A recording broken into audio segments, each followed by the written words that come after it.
Welcome to Effective Caregiving During the Holidays. My name is Kelsey Lauschen. I'm the president of Eldercare Professionals of Ohio, and we focus on educating caregivers, consumers, and professionals in the field of caregiving, not just elder caregiving, but all types of caregiving. Today, we're going to talk about some of the effective approaches so that your holidays with your caregiving roles can be successful and really enjoyable. So let's take a look. Some of the most effective ways to have a successful holiday when you are a caregiver is to think about creativity. Because we've got different types of individuals in our lives, different ages, different genders, different family upbringings, etc., we need to be creative and think about how can we blend all of those so that we can have a successful experience. So if we have older adults and we have younger people in our lives during the holidays together, what can the two of them maybe work together on and really have an enjoyable memory? Maybe we need to be more mindful of if the person is staying in our house. Is there something that we can do to change the surroundings so that they can feel more successful in getting around? They don't have to be asking us a lot of questions. So again, being mindful of what their needs may be. And also, can we coach some of the younger kids to be aware that maybe grandma or grandpa has some different needs this year. Maybe we can't be making a ton of noise all the time. We need to give them a little bit of space, better to move around during the time of them staying with us. So lots of ways to be creative during the holidays. Secondly is delegating. And many times caregivers have a hard time delegating and really asking for help.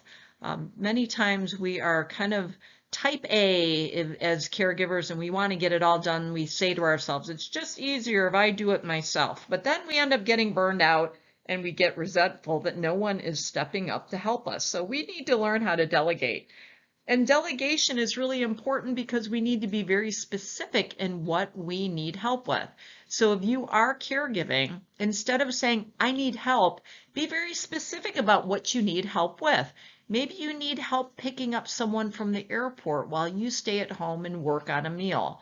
Maybe you need somebody that can take the kids outside and go for a walk or possibly even play in the snow or just get them out of the house for a little bit. So be very creative in your delegating, be very, very specific instead of just saying, I need help. Third is taking breaks. We need to take our own self-care break. What does that look like? Again, if we've learned how to delegate, we can say, hey, every day I like to go for just a 15 or 30-minute walk just to get some fresh air and just to decompress a little bit. So letting people know that there's a certain time that you do those things. It's really important that we ask for support and we are very clear on what we need to do to support ourselves. Maybe we need to just take a little bit of time, go to the gym, maybe go to a support group, maybe talk to a friend, maybe meet somebody for coffee, maybe just to give yourself a break. So that could look a lot of different ways, but it's important that we build that into the schedule as well. So here's a menu for caregiving success, whether there are holidays or not. Some of the things to keep in mind. Failing to plan is planning to fail. So it's really important to be organized and design a care plan. Regardless of who that is for, it's important to go into these situations with somewhat of an agenda and be flexible knowing that that could change, but build in some options so that people know what to expect and anticipate and we don't catch them off guard. So keep a daily schedule. Know what's kind of going to be happening in the morning, in the afternoon, in the evening, around meals, maybe people coming and going to the home, maybe there's people that are visiting. So just have a general agenda. And we know, again, be flexible with that. What is your care if you get sick? Unfortunately, we have so many bugs going around right now in this time of year, so it's really important to know that maybe there is somebody that you can turn to if you're not feeling really well or if you need some extra help. Don't care alone, so ask for help. Again, that goes back into that delegation. It's really important that we have our tribe, and when we are providing care for people, the more people involved and the clearer our directives, probably the more successful. And focus on the facts, not the feelings. So during the holidays, there's lots of emotion, right? And we need to be aware that emotions can sometimes dislodge the agendas and things don't always go the way that we'd like them to go. We have people together that maybe haven't seen each other in a long time.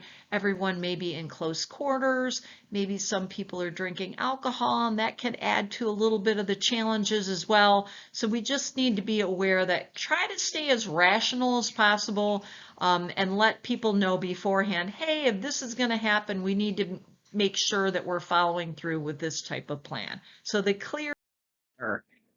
If you have any other questions, if you need some individualized coaching or directives, you can certainly contact me at any time.